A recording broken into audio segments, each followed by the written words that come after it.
明章，求你拉爹爹一把。拉他一把？若不是你见死不救，逼新月嫁给那个愚钝的人，她怎么会年纪轻轻就丢了性命？是他自己私偷。闭嘴！你们沈家所有人都是逼死新月的凶手，我绝不会饶了你们。把他赏给你们了。宋明章，你不得好死！临死前我才知道，原来就连我的未婚夫心里也只有沈新月一人。前世东宫那位心智如幼孩的太子要娶沈家嫡女，爹娘劝我替嫁，我冷声拒绝。谁知沈新月成婚不足1月便与侍卫私通，沈家受牵连丢了官位，而我被宋明章亲手推向地狱。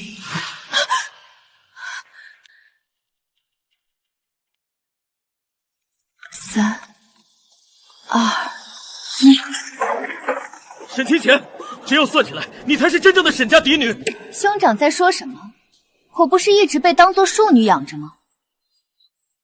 这婚事理应是你的，凭什么让新月嫁给那个愚钝之人？清浅，新月在屋里闹绝食，我和你爹劝了半个时辰，才哄着她喝下半碗稀粥。她那身子骨哪里受得住啊？你就当救救你妹妹。她誓死不嫁，爹娘便来逼我。哼，你这是什么态度？兄长莫不是糊涂了？10年前，是娘当着族中长辈的面将我贬低为庶。娘说了，这沈家的嫡女永远只有沈新月一人。这都过去多久了，你还提这些？圣旨写明了沈家嫡女入东宫，我一个庶女嫁过去，你们就不怕这是欺君之罪？沈清浅，你少拿大话吓唬人！你这就是在责怪娘这些年冷落你了。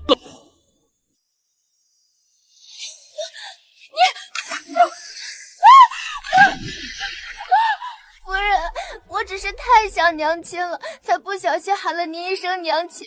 小姐她就要我的命。傻丫头，以后你就唤我娘亲。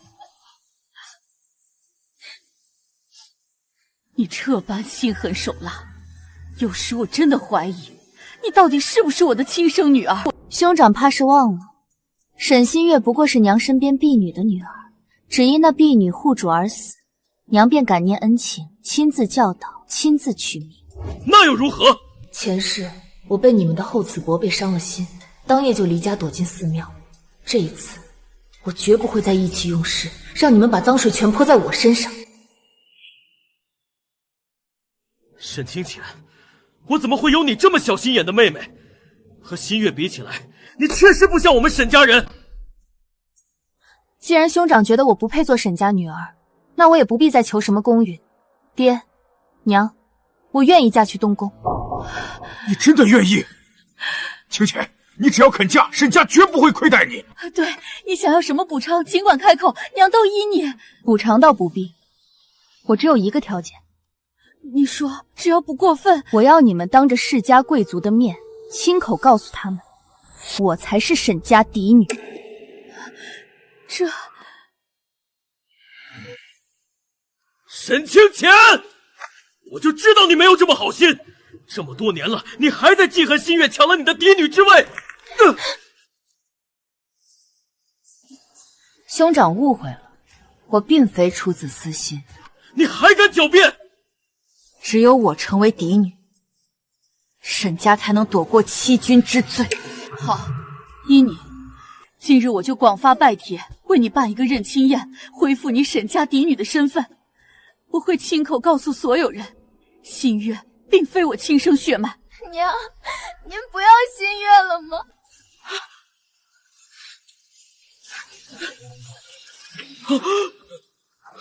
新月，快传大夫！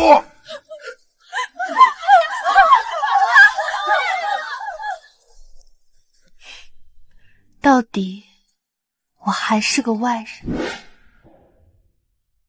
小姐，夫人这也太偏心了，明明今日是您的好日子，送来的首饰却是去年新月小姐挑剩下在库房里蒙了尘的，您才是亲生的呀，竟连一样拿得出的首饰都没有。若非为了堵住悠悠众口，恐怕这蒙了尘的东西也落不到我头上。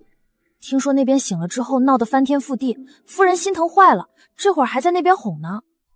闹便闹吧，这认亲宴他他拦不住。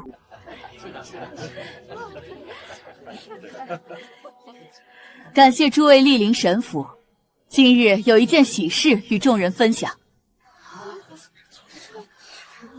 承蒙圣上错爱，为沈家嫡女赐婚。一直以来，我忙于府中琐事，竟没机会向诸位隆重介绍。清浅，我的亲生女儿。仔细算起来，清浅是咱们沈家的嫡次女。3日后，她就要嫁入东宫。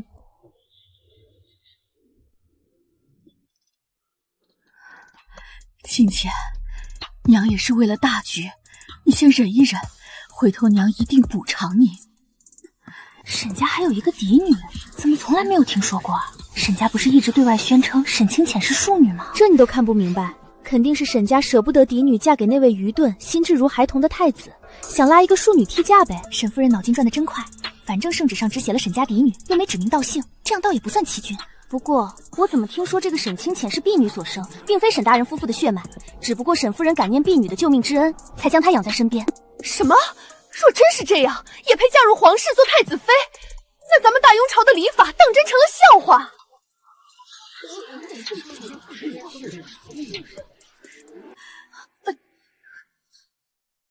其实，沈家自始至终只有我沈清浅一个嫡女。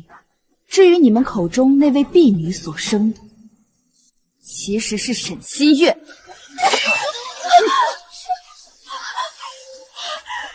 住口！莫要胡言乱语！血脉这种事，若非确凿，绝不敢当众胡言。瞧沈夫人慌乱的模样，这位清浅小姐所说八成不假。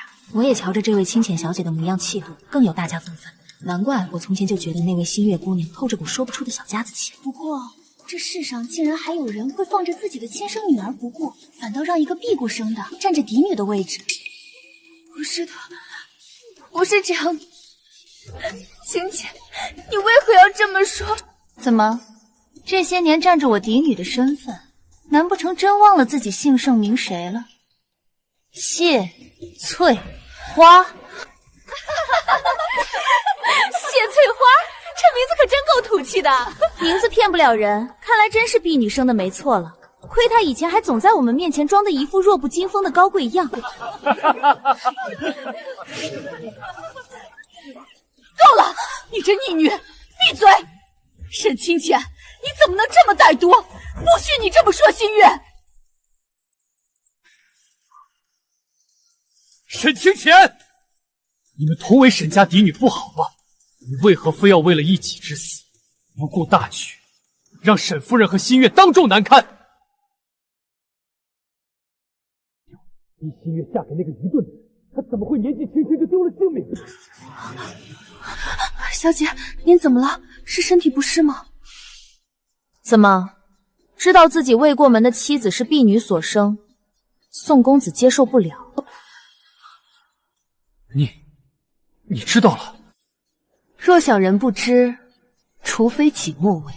你嫁入东宫是圣上的旨意，我们之间的婚约自然不作数了。是我恋慕新月多年，主动向沈大人求来了这门婚事。你不要迁怒新月，她没做错什么。她霸占我的嫡女之位，抢了娘亲的宠爱，现在逼我待嫁，转头又夺了我的未婚夫。宋公子，他可真是这世上最无辜的人啊！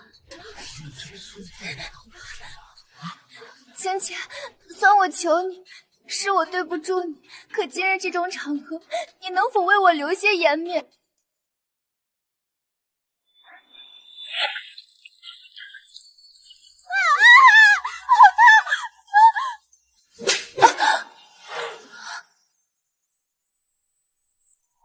沈清浅，你太过分了！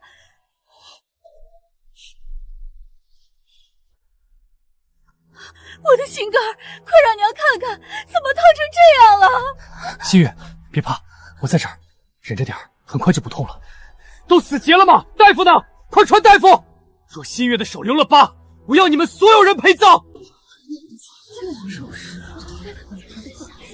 乔见没？清浅小姐才是正主，可现在倒像个做错事的下人，连个问话的人都没有。小姐，您的脸，夫人她怎么下得去这么重的手？是宋公子的字，他这时候送信来做什么？他竟敢在这个时候落井下石，明明是他背弃了婚约，现在倒像我们要高攀他似的。他还真是迫不及待要与我划清界限，大概是怕我会缠着他，阻了沈新月的道。小姐，你要是想哭就哭出来吧。哭？为什么要哭？这样也好，断得干干净净，日后相见，我们有冤报冤，有仇报仇。清浅，是娘冲动了，才对你动手，你别怪娘。怪？我哪里敢怪母亲？母亲的一巴掌打醒了我10年的痴梦。你这孩子说话有这么带刺吗？新月的妈当年是为了救我才死的，我欠她一条命啊！所以，母亲就要拿您的亲生女儿去还债。这些年确实是娘忽略了你，让你受了不少委屈。可娘希望你能大度些，和新月好好相处。你们2个都是娘在这世上最重要的人。这药是特意找大夫配的，清凉生肌。过2日你要嫁入东宫，那可是大雍最尊贵的地方，脸上留了疤，终究是不好看。母亲，你已经许久没这样对我说过话了。你是娘人生的，娘心里怎会没你？只是你这些年性子愈发倔强，总让娘难做。清浅，白日的事终究是你太冲动了，大庭广众之下，你让新月难堪，还害她受了伤。听娘的话，待会儿去给新月道个歉。这件事娘就当没发生过，咱们一家人还像从前一样，好吗？我没错，为何要向她道歉？是她自己没站稳，还是她故意泼茶？母亲心里难道真的半点数都没有吗？你把新月的手烫成那样，满屋子的人都瞧见了。事到如今，你还好意思说自己没错？沈清浅，我以前只当你是骄纵，却不知你竟如此歹毒。沈清浅，世间怎么会有你这么歹毒的女子？新月那双手是用来弹琴作画的，若是毁了，我非扒了你的皮不可。大少爷，小姐脸上还有伤。滚开！今日就是绑，我也要把你绑去给新月磕头认错。我倒要看看你的骨头是不是真像你的嘴一样硬。沈继业，你睁大眼看清楚，我是正值亲封未来的太子妃，不是你可以随意拿捏的庶女。沈清浅，你是未来的太子妃，我确实不敢动你，动她总不需要掂量楚君的脸色吧？小姐，救我！住手！沈继业，你明知道他对我意味着什么？想让他活命，那就拿你的傲气来换，去给新月赔罪，否则你就等着给这丫头收尸。好，放开他，我去就是。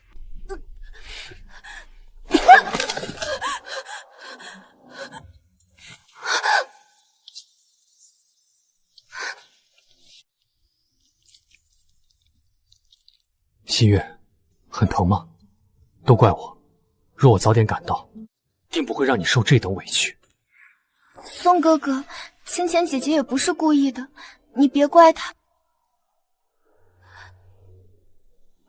还不快过去！你还有脸来？新月如此善良，还在为你求情，你这种恶毒的女人，简直不配活在世上。抱歉，宋哥哥，我想喝外头煎的那碗雪梨汤，你去帮我瞧瞧火候可好？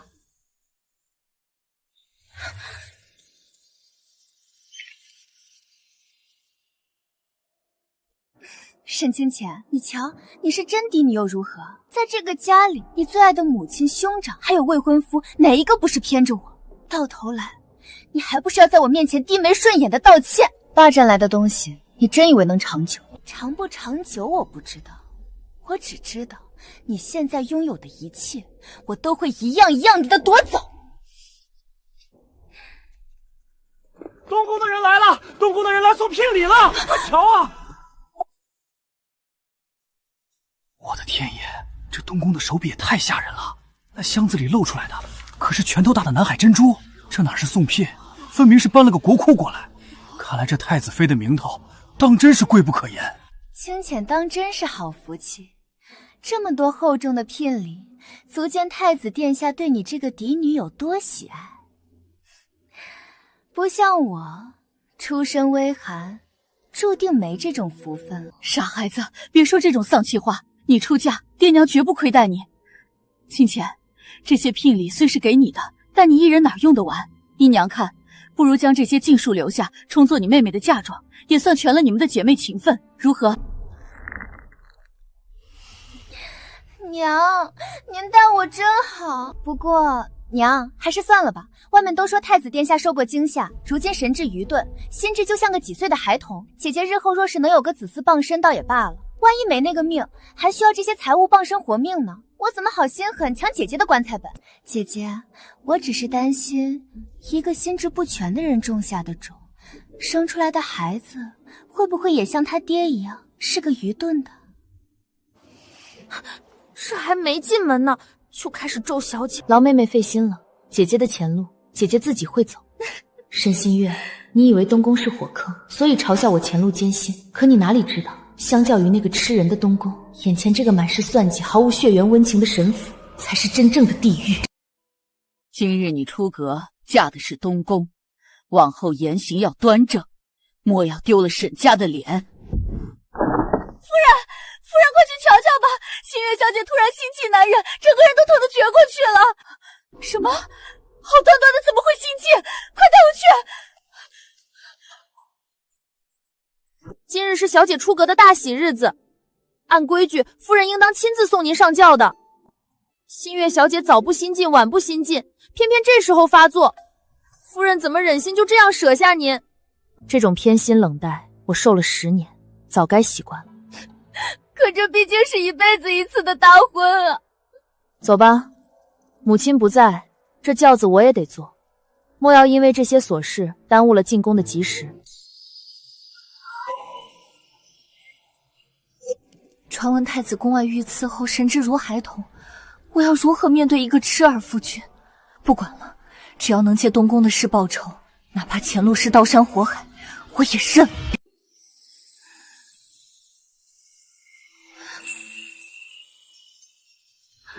殿下，你……苍天垂怜，姑终于找到你了。殿下，您先松手。妾身斗胆一问，您可是以前见过妾身？姑若说在梦里见过，太子妃信吗？殿下，您折腾了一整日，姑累了，太子妃也该早些安置。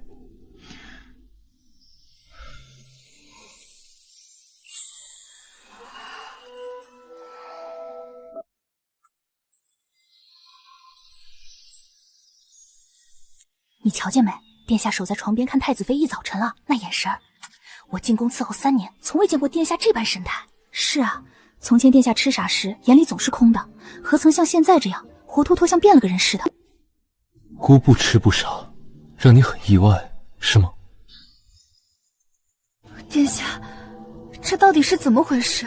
京城传闻难道都是假的？刺杀是真的，神志错乱也是真的，只是姑命大，前些日子已经恢复了。为了引出那藏在暗处的鬼，姑才一直演戏至今。原本这宫里除了姑身边的死士，没人知道真相，可现在多了你。我与殿下不过新婚燕尔，殿下甚至连我沈家的底细都没摸清，为何就这么相信妾身，将这等掉脑袋的秘密和盘托出？这份信任超乎常理，殿下就不怕妾身是沈家派来的细作吗？太子妃当真是贵人多忘事，到现在还没认出姑来。殿下这话，妾身确实记不得曾在何处见过如殿下这般风光激越的人物。半年前，城郊那座破败的城隍庙里，你施舍了一块干巴巴的饼给一个快饿死的乞儿，还救了他的命，记得吗？那乞儿当时问你叫什么名字，你摇了摇头没肯说，只说自己是京城沈家的嫡女。小姐，那是半年前您被赶去庄子上的事啊。当时您救的那个满身脏污、看不清面目的乞儿，竟然是殿下！怎么会？那个浑身脏污、神志不清的乞儿，竟是当朝太子！我明白了，全明白了。难怪前世他指明要娶沈家嫡女，他要娶的一直是那个救他的嫡女，可沈心月却顶了我的身份嫁进来。前世他在新婚当夜触怒太子，被赶去偏宫，是因为他发现他根本不是那个送饼的人。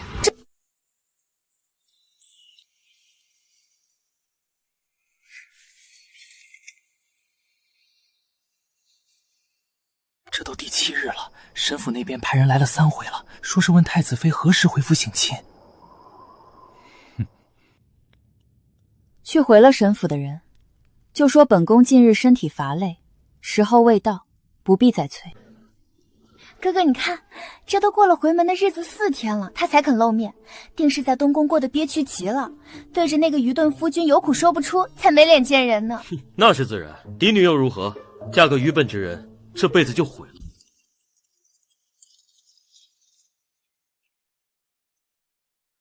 沈新月，你这么急着看我的憋屈模样，只怕接下来的反击你承受不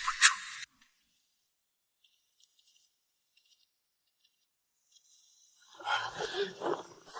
臣沈归城参见太子殿下，参见太子妃娘娘。娘娘，瞧沈大人和夫人这膝盖绷得笔直，这心里怕是还揣着气呢，跪都跪得不情不愿。不情愿又如何？如今在这沈府，规矩得由我说了算。新月，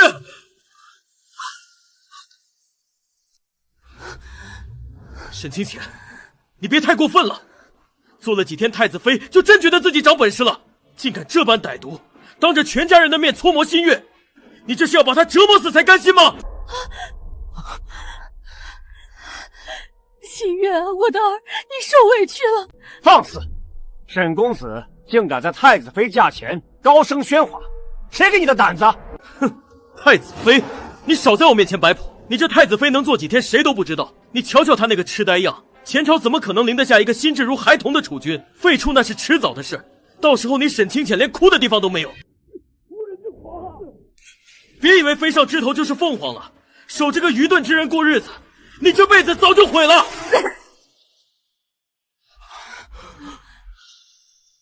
放肆！沈继业，你竟敢当众妄议储君，诅咒储君！你是吃了雄心豹子胆，还是嫌命太长？你方才那番话若传到圣上耳中，那便是谋逆大罪。你是想拉着整个沈家一起覆灭吗？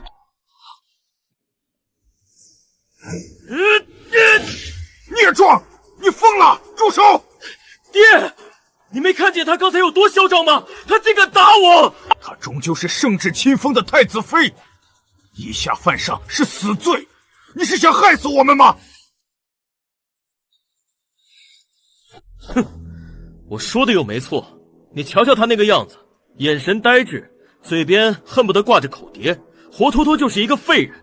这种货色怎么可能继承大统？兄长与其担心储君，不如多担心你自己的前程。宫人们留在外头伺候便是。爹，妾身想带殿下去后院走走。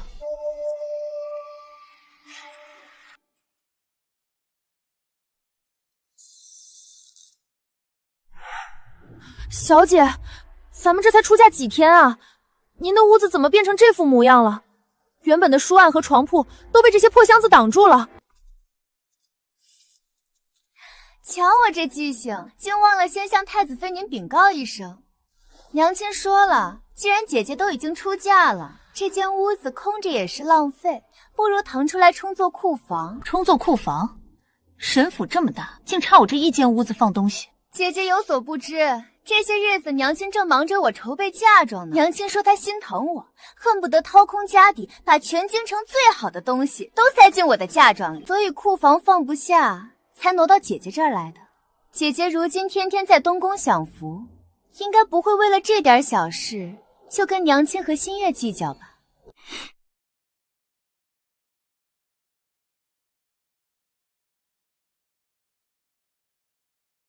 殿下别怕，这儿虽然乱，但左右不过是些死物。哟，我没瞧错吧？他居然还懂得心疼人呢！瞧这手拉手的模样。沈清浅，看样子你还真没嫁错人，一个废人，一个逆女，当真是天作之合。小宁，带他们都退下，守在院门口，没本宫的允许，谁也不许进来。小姐，退下。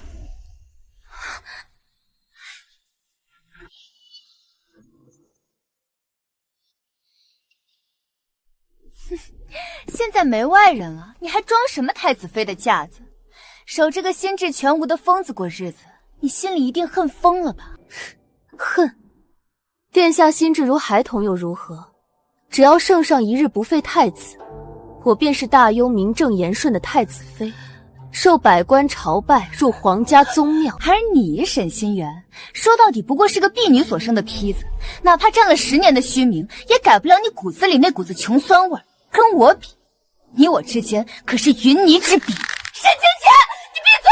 你有什么好得意的？你真是自甘堕落，跟这个愚钝的人做了几天夫妻，难不成还真相处出感情来了？我也真是好奇，一个连话都说不利索的人，他懂怎么疼人吗？有些事儿怕是还得要你这位太子妃自己主动投怀送抱吧，真是笑死人！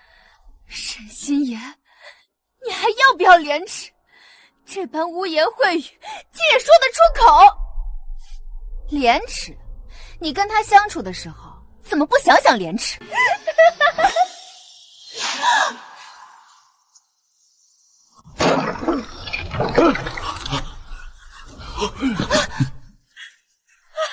心月，老天爷呀！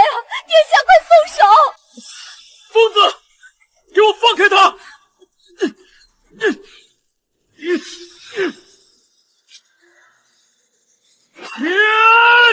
不要！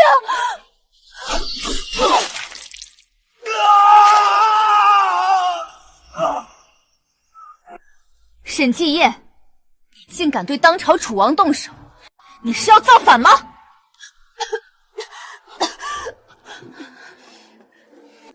爹娘，是沈清浅，我不过是心疼他，多嘴同他闲聊了这几日家中发生的事，他就像疯了一样，集合我得了娘亲的宠爱，他竟然哄骗诱导太子殿下对我下死手。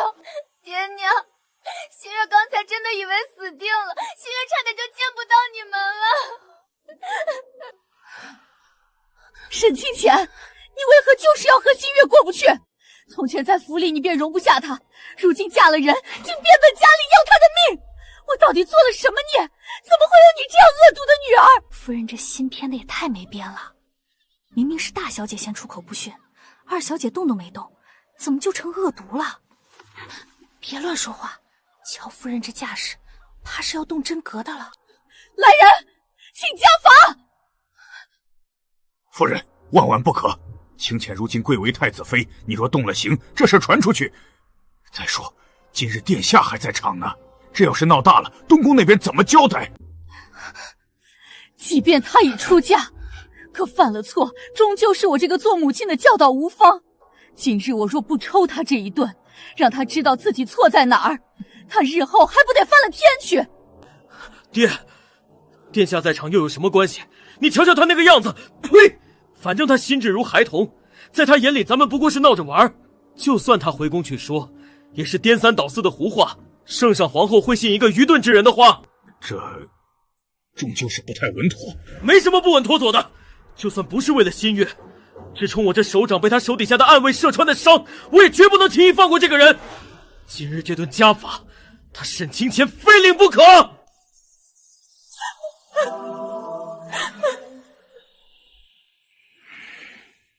继业说的对，教导女儿是家事。今日我便打醒你这个不孝女！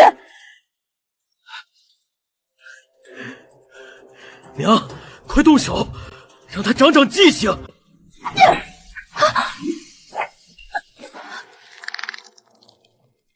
殿下，你快松开，这危险！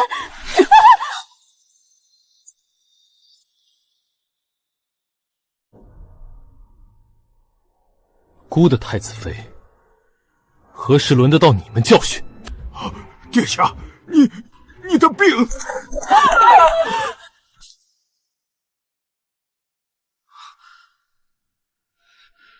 他哪里像个愚钝之人？那刚才我们说的那些话，岂不是全落在他眼里了？哼！孤本想再装些时辰，可孤实在没想到，堂堂沈家竟敢如此欺凌羞辱孤的女人。沈家，好得很。我本以为要在这深宅大院里孤独一战，利用他的名头为自己搏个未来，可我没想到，他竟然为了我，在这个时候提前泄露了神之以父的底牌。殿下，您这样可会影响大局，毕竟那些幕后之人还没揪出来。若非今日半杀，姑恐怕永远都不会知道，沈家人竟这般对你。姑是大庸的一国储君，若是连自己的女人都保护不了，还谈什么江山社稷，谈什么谋划大局？沈大人，你好大的胆子！沈继业公然对姑动手，若非暗卫及时拦截，今日姑是不是就要血溅这沈府？这是谋逆死罪！殿下开恩，逆子无知，逆子无知啊！沈夫人，仗着姑神志不明，竟敢对当朝太子妃动用私刑，你眼里可还有皇家？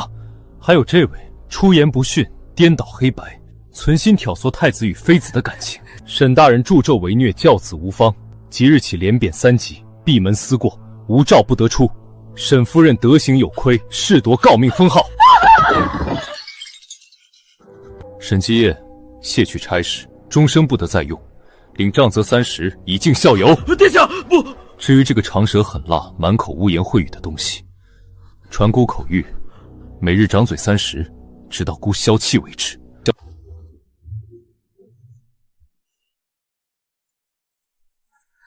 小姐，殿下他……娘救我！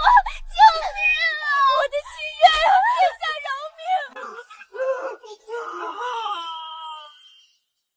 命！殿下，走吧，时候不早了。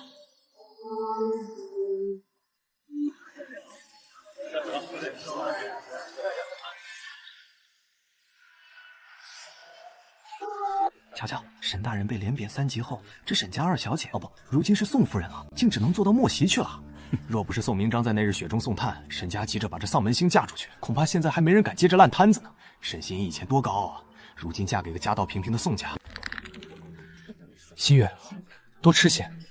虽然咱们席位偏了些，但只要你我一心，日子总会好起来的。日子好起来？你看看上面的位置，原本那个位置应该是我的，坐在太子殿下身边受众人敬仰的人应该是我。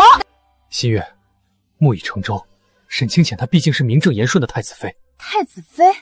她不过是运气好，那日她救下的启儿竟然是太子，这种福分凭什么落在她头上？她沈清浅哪点比得上我？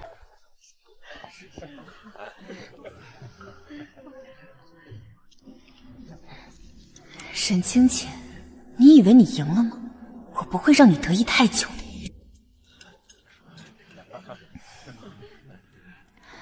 殿下，这么多菜，妾身吃不下了。多吃点儿，今日你都瘦了，姑瞧着心疼。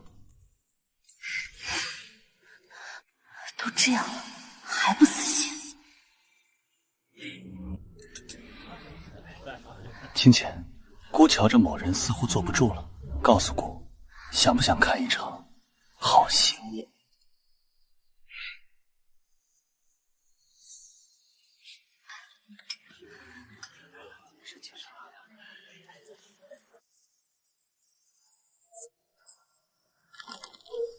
我去更衣。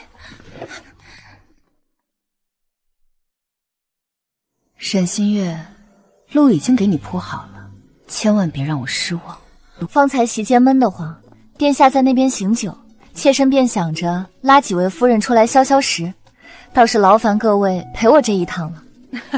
太子妃客气了，这宫里的后花园确实不错，走走也好。这可是后宫重地，竟有人在此！后宫重地，何人在此？简直目无法纪，还不快滚出来！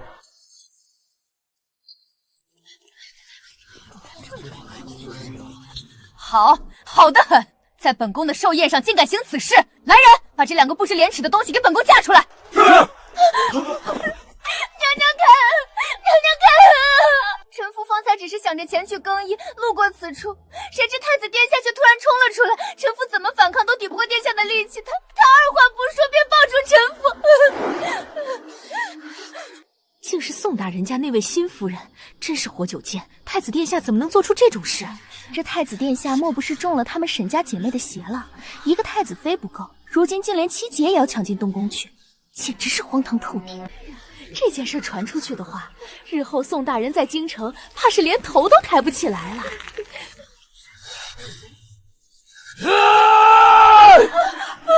储君，为何要辱臣妻？你眼里可还有王法？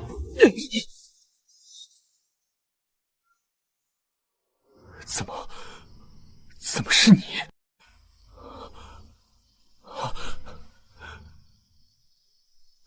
怎么是个侍卫？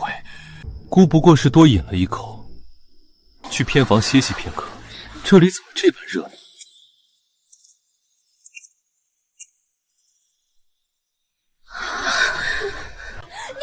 你怎么在那里？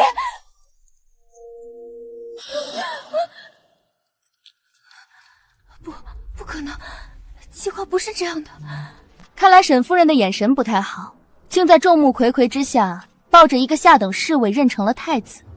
这出戏夫人演的可还满意？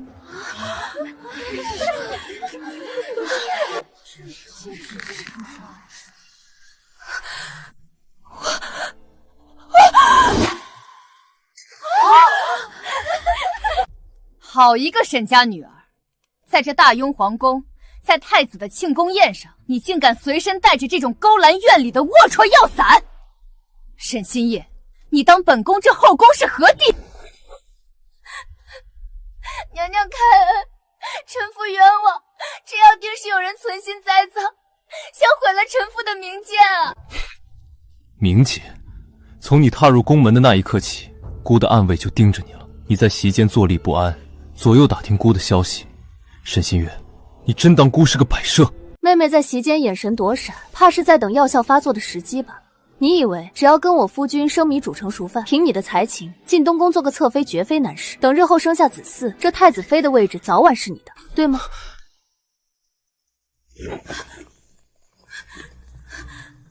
说，这勾栏秘药是从何而来的？娘娘饶命，是宋夫人，宋夫人暗中命奴婢去勾栏瓦瑟寻来的。她说如今太子恢复神智，俊朗非凡，一定要抓住这次机会取代太子妃，拉奴婢一起享大富大贵啊！你这奴婢，你竟敢攀咬主子，我打死你！姑早已看穿你的毒计，不过是将错就错，让侍卫穿上姑的衣衫引你上钩，没想到你竟真的一头撞了进去，在这皇家禁地放浪形骸。所以在大婚当夜，你利用我对你的爱惜和尊重，死活不肯交出自己，不是因为你害羞，而是为了给他守身，好方便你今日的计划。明章，不是这样的，你听我解释。解释？全京城的人都看到了，沈心夜，你这个歹毒算计、不知廉耻的东西！笑话，我宋明章竟然成了全天下最大的笑话！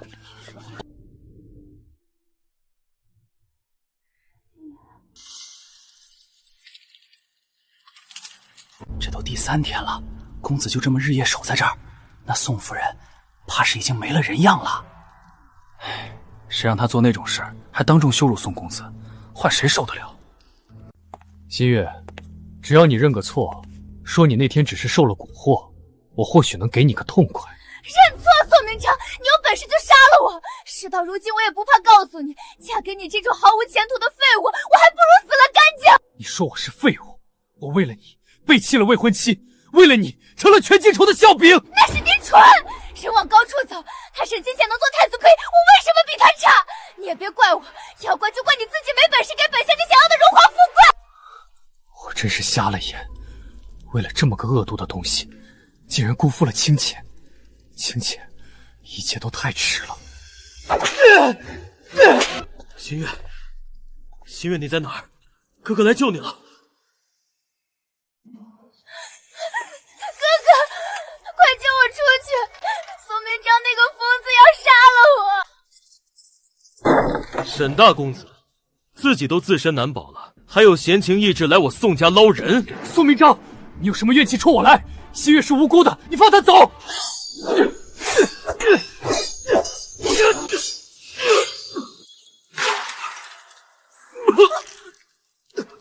新月，快跑！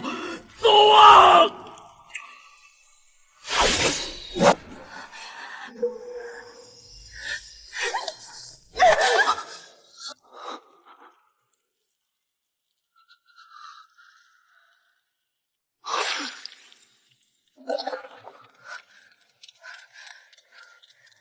我宠了你10年，为你挡了这么多灾，最后竟是让我落得如此下场。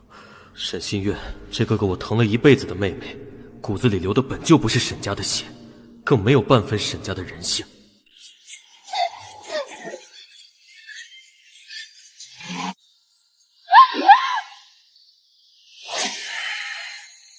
宋明章，你别过来！推亲哥哥送死，沈心月，你这颗心到底是什么做的？是他自愿要救我的，宋明章，你放过我吧，我求求你！带回地牢，别让他死。我要他活在无边无际的折磨里，每一分每一秒都为清浅受过的痛赎罪。是，公子。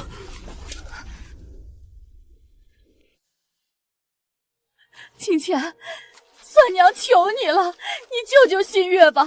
宋明章那个疯子日夜折磨他，再这样下去，他真的会没命的。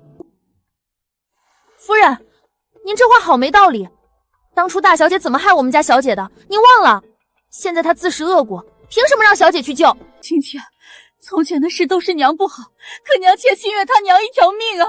她只有这一个女儿，你救救她好不好？新月虽然任性了些，可你现在贵为太子妃，终究是好端端的，她却时刻在遭罪啊！你就网开一面行吗？好端端的，就因为我活着，所以我受过的那些打骂凌辱，就都可以一笔勾销了吗？母亲，原本我以为您是被他的戏法蒙蔽了，可您现在告诉我，他做的那些恶事，您全都知情。他还小，所以你就眼睁睁看着我被他欺负打压整整10年，我才是你的亲生女儿啊！你为什么要这么对我？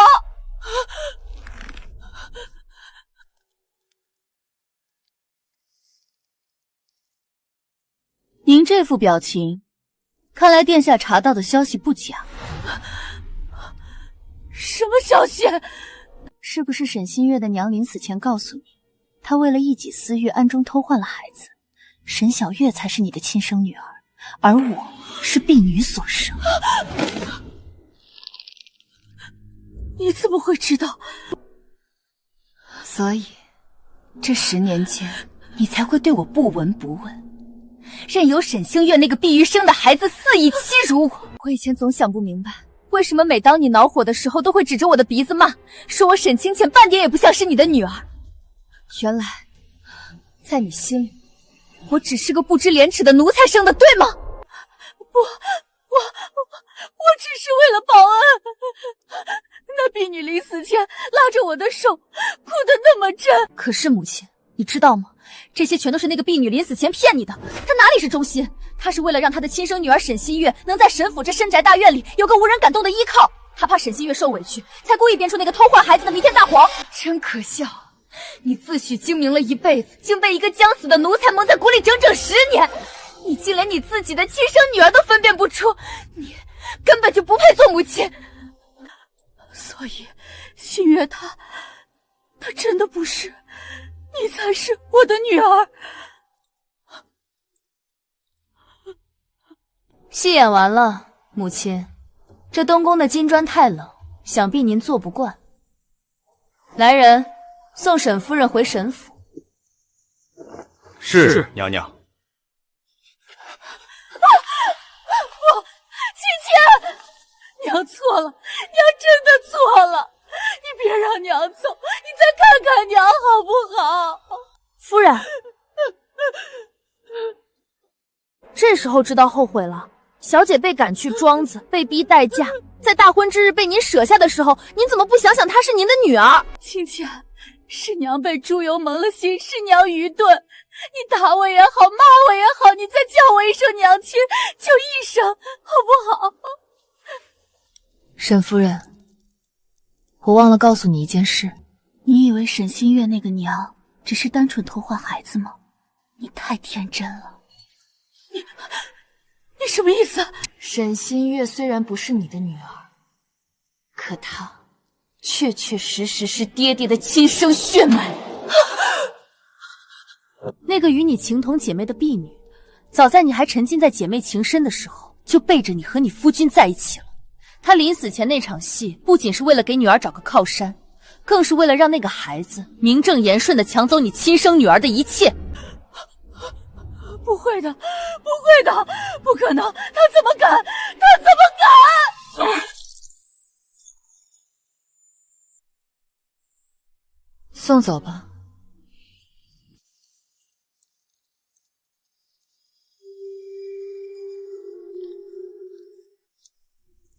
哎，你听说了吗？自从沈夫人知道沈新瑜是沈大人和婢女私通的孩子，沈府就没一天安生日子。何止啊！听说沈大人和沈夫人为了这事大打出手，沈大人被推下石阶断了腿，现在形如废人。沈夫人呢，气急攻心，也直接瘫在床上起不来了。沈家这辈子算是到头了。那是他们活该。最惨的还是那个沈新月。宋公子知道真相后，那折磨的手段，这不刚过冬人就没了。听说宋公爷连口棺材都没给，直接让人拿卷破草离裹了，胡乱丢到乱葬岗去了。清浅，昨夜梦回年少，你在桃花树下对我浅笑。若人生只如初见，我定不负你。又是这些。宋明章倒是执着，天天跪在宫门口求见，见不到就送这些酸腐的书信，除了痛苦就是悔恨。现在想起年少旧事了，当初把小姐推向火坑的时候，他可没这么深情。小姐，您还听吗？读吧，听这些丧家之犬的哀鸣，倒也能解解闷儿。沈清浅，这种烂东西你也听得下去？你们之间的那些陈年旧事，就这么值得你怀念？难道在太子妃心里，姑才是那个多余的？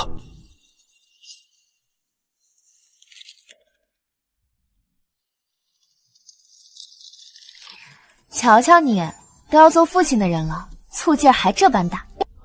真的吗？清浅，你说真的？姑要做父亲了，姑真的要做父亲了。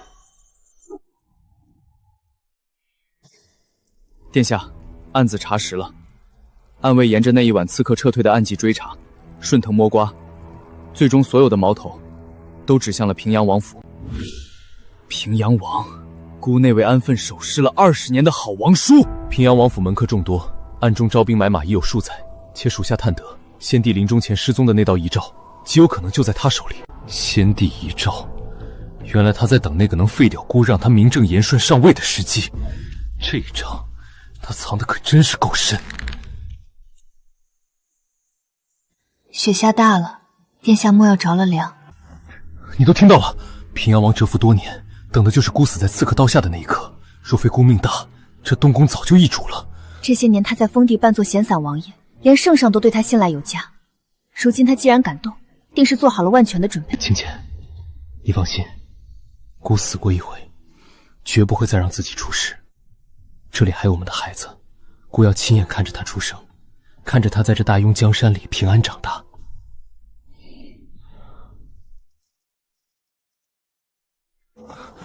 启禀殿下，圣上在御书房击传，请殿下速速过去议事。没事，我去就回，先回屋待着。小姐，殿下如今已经恢复神智，又有了防备，那平阳王定然掀不起什么风浪的。您快别担心坏了身子。你不懂，平阳王此人能隐忍20年，绝非一尔之辈。如今他刺杀败露，遗诏在手，必然知道自己没了退路。您的意思是？狗急跳墙。他若知道自己已经暴露，为了那把龙椅，定会做出比刺杀更疯狂、更孤注一掷的事。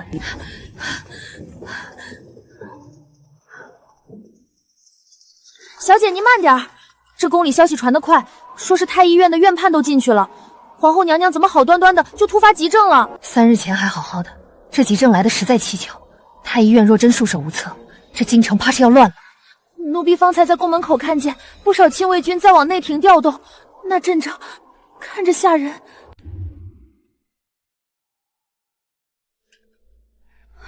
儿臣参见母后。外头传闻母后抱恙，太医束手无策，儿臣忧养如焚。你来了，赐座。外头的消息是哀家让人放出去的，今日叫你来，是想亲口告诉你一件事：平阳王动了。平阳王？他以给哀家侍病为由，已经带着300亲卫进了京，此时就在封地别院驻守。圣上念及手足之情，并未出言阻拦。带兵入京，这分明是司马昭之心。殿下那边可有对策？清浅，哀家知道凌雨为了你，在那日神府回门，便提前暴露了恢复神智的消息。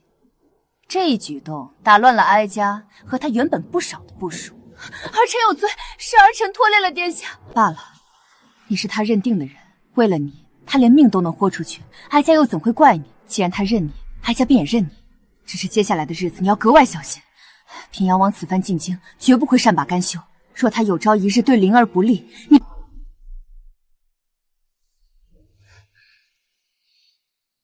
罢了，哀家会派人护着你。回去吧。小姐，皇后娘娘刚才说了什么？您的脸色怎么这么难看？母后虽然看似云淡风轻，可她方才那副欲言又止的模样，分明是在暗示什么。还能有什么事儿？平阳王难道还真敢闯进东宫不成？难道平阳王手中掌握的东西不仅是兵马，还足以动摇萧聪储君之位，能让母后都感到忌惮的，究竟是什么？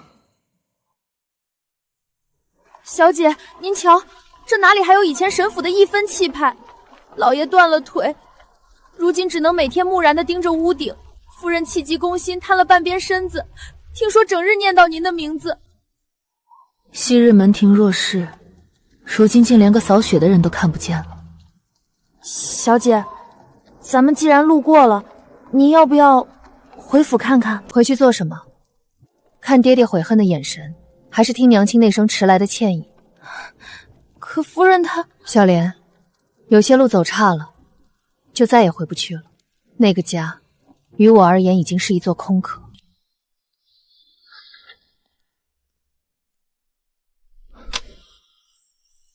怎么出了一趟宫，神色这般恍惚？是在母后那里听到平阳王的消息，吓到了？不是平阳王，回来的时候路过神府，多看了2眼。神府？大雪漫天，门口竟连个扫雪的人都没有，有些感慨罢了。我知道你心里还有个结，清浅，你若想回去看看，不必觉得为难。过2日姑抽身出来，亲自陪你去。不必了，那里早就不是我的家了。好，那就不会。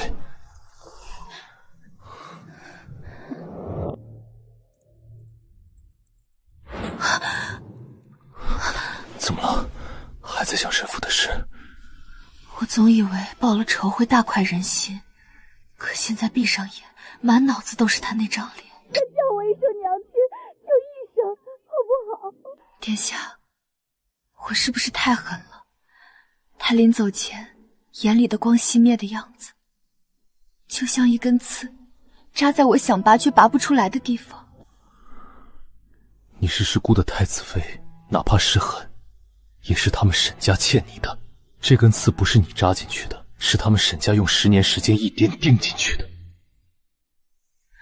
可他终究生了我，生而不养，断之可还；养而不爱，此生不见。别想了，有姑在，没人能再拿所谓的亲情刺伤你。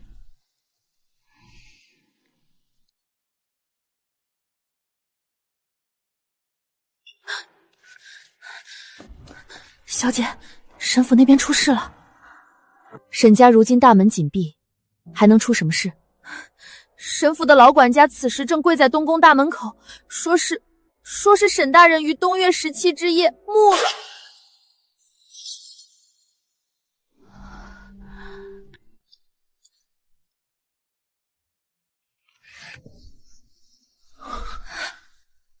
若是心里难受，就哭出来。我不难受，他那样的人有什么值得我难受的？浅浅，你想去送他一程吗？不想。真是世态炎凉，老爷以前在朝堂上多少臣僚好友，如今府上办丧，竟然一个吊唁的宾客都没有。谁让沈家得罪了东宫，如今日落西山，避之唯恐不及呢？我以为我能狠下心不来，可胸口这处，我为何还是闷得发抖？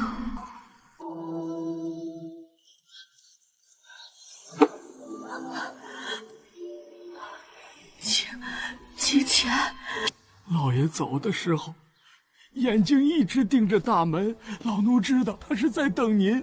二小姐，老爷这辈子心里苦啊。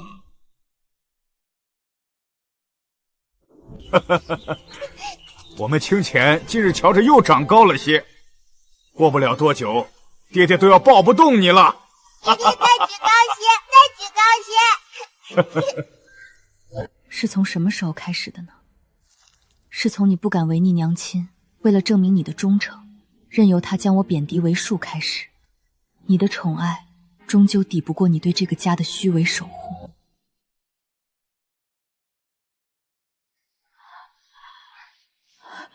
清浅，你肯来，娘高兴。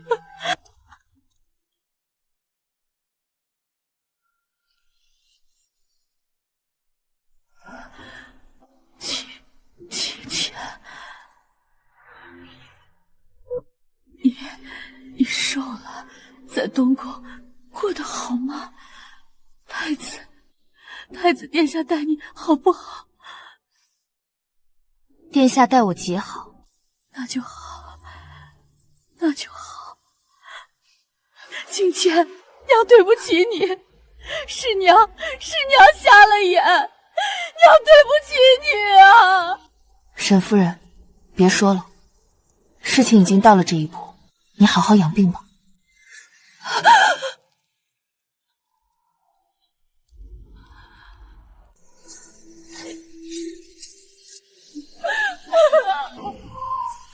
小姐，你没事吧？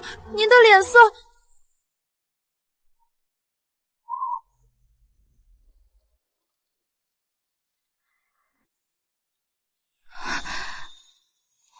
姑在这里，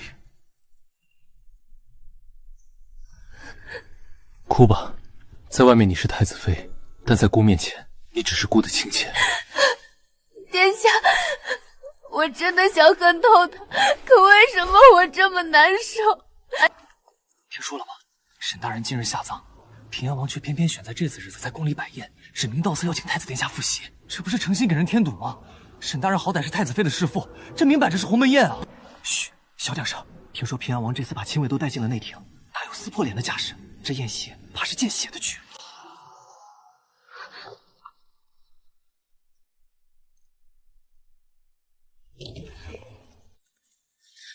小姐，殿下，平安王府的人刚走，说是请殿下入宫赴宴。你要去？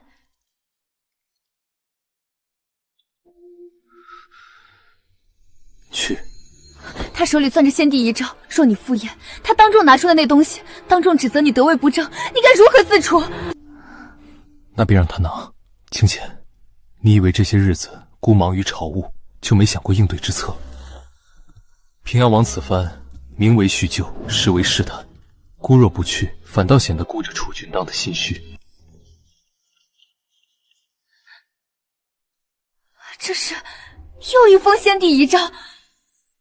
当年平安王从先帝寝宫里窃走的那封，本就是孤与父皇联手布下的假货。是假的？那平安王隐忍了这20年。先帝临终前特意召孤入宫，亲手将这封真诏交托。他老人家早就料到平安王会不安分，所以特意留了这最后一道保命的后手。所以你这些日子，明面上在忙于那些琐碎朝务，实际上……孤一直在等他动手。平阳王若一直龟缩在封地，孤动不了他。可他既然带着亲卫进了京，又摆下了这出鸿门宴，那便是自寻死路。今夜过后，这朝宠将再无人能动摇孤的位置。殿下，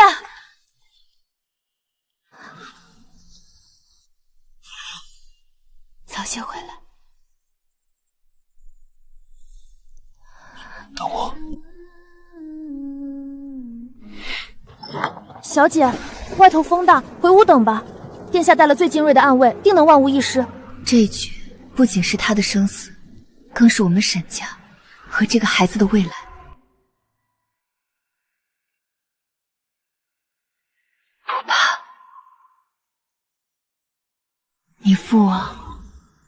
定会平安回来的。小姐，子时已过了，您已经做了整整3个时辰，身子骨哪受得住？小莲姐，外头这风声听着真瘆人，像是有千军万马在吼。刚才我听职业的侍卫说，午门那边好像动了兵马。闭嘴！娘娘面前胡说什么？让他说，外头还有什么动静？回娘娘，奴婢只是听了一耳，说是平阳王带进宫的那300亲卫，把宴客厅围得水泄不通。殿下他只带了10几个人入席。小姐，要不咱们派人去宫门口迎迎，哪怕打探个准信儿也行。您这肚子万一惊着了可怎么好？不行，现在这时候东宫绝不能乱。他让我等，我就等，哪怕做到天亮，也要在这儿守着他的归路。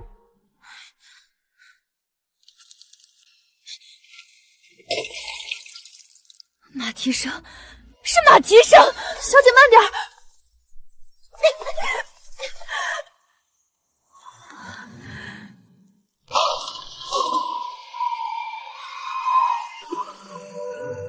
青浅，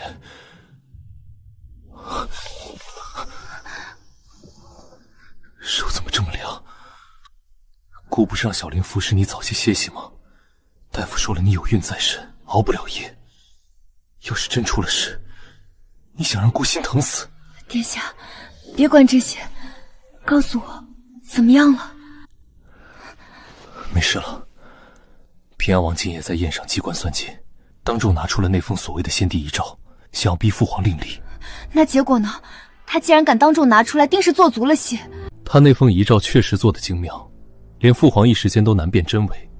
可他万万没想到，姑手里攥着的才是真正的先帝绝技。当场揭穿时，他那张脸比死人还要难看。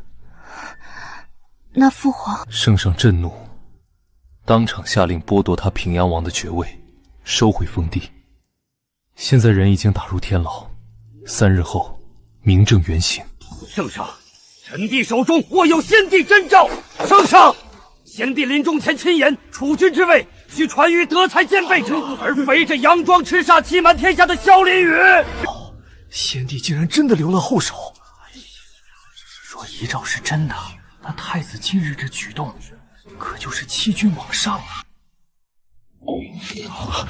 王叔，你那封诏书字迹虽真，可胡沙印鉴却是先帝早年废弃之物，这才是先帝密旨，盖的是先帝唯一的私印。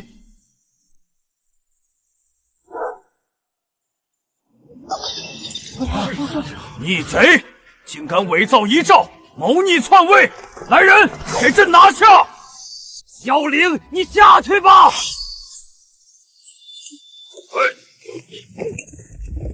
不公平！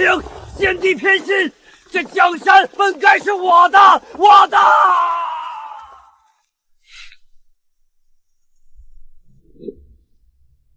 那他的那些党务员一并肃清。京城守备军已经连夜封锁了名单上的府邸，今夜过后，京城再无平阳王一脉。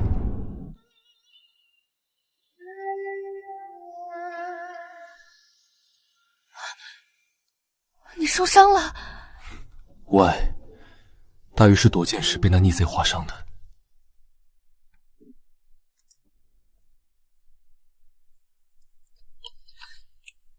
殿下既然早有准备，真遗诏就藏在袖子里，为何不干脆提前让暗卫把人控制住再揭穿，非要亲自涉险？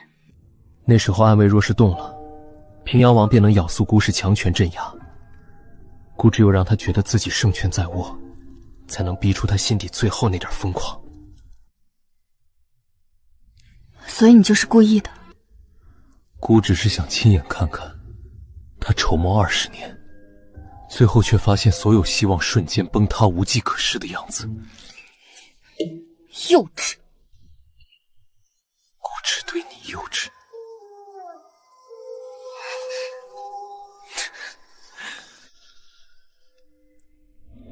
青浅，等平阳王的案子彻底结了，父皇那边处理完尾声，我带你去江南住些日子，好吗？去江南？那朝中自有父皇坐镇。